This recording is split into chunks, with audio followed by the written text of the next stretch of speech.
नमस्कार, मी पंजाब डक राज्यातल्या सर्व शेतकऱ्याला सांगू इच्छितो की राज्यामध्ये आणखीन 11 तारखेपासून तीव्र थंडीची लाट वाढत जाणार आहे। म्हणजे 11, 12, 13, 14 पासून राज्यात आता 15 दिवस चांगली तीव्र थंडीची लाट राहणार आहे, म्हणून हा अंदाज लक्षात घ्यायचा। सध्या तर राज्यात काय पाऊस येणार नाही, म्हणून हा अंदाज सर्व शेतकऱ्यांनी लक्षात घ्यायचा।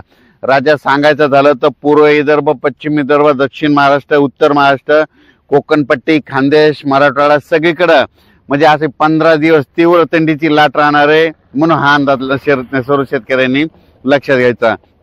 ज्यांना गहू पेरायचा तर पेरू शकता, चना देखील पेरू शकता। त्याच्यानंतर राज्यातले सर्व मका काढायचे असेल तर ते देखील काढू शकता।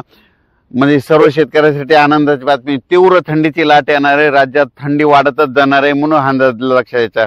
राज्यात सध्या तरी 15-20 दिवस काही पाऊस येणार नाही, म्हणून हा अंदाज लक्षात घ्यायचा।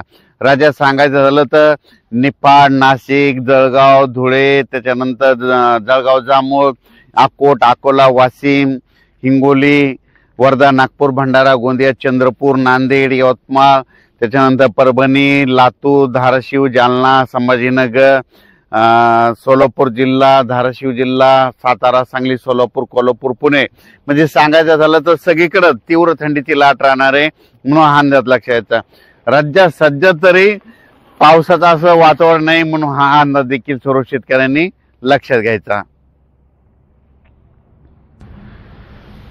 राज्यातल्या ऊसतोड कामगारांसाठी आनंदाची बातमी, राज्यात सध्या तरी पावसाचं वातावरण नाही, अवकाळी सध्या पाऊस काही येणार नाही, म्हणून हा अंदाज लक्षात घ्यायचा।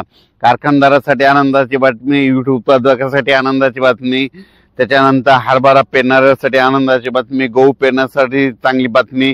कारण की राज्यात सध्या तरी पावसाचं वातावरण आहे, राज्यात मात्र फक्त आता थंडीचंच वातावरण राहणार आहे, म्हणून हा अंदाज लक्षात घ्यायचा।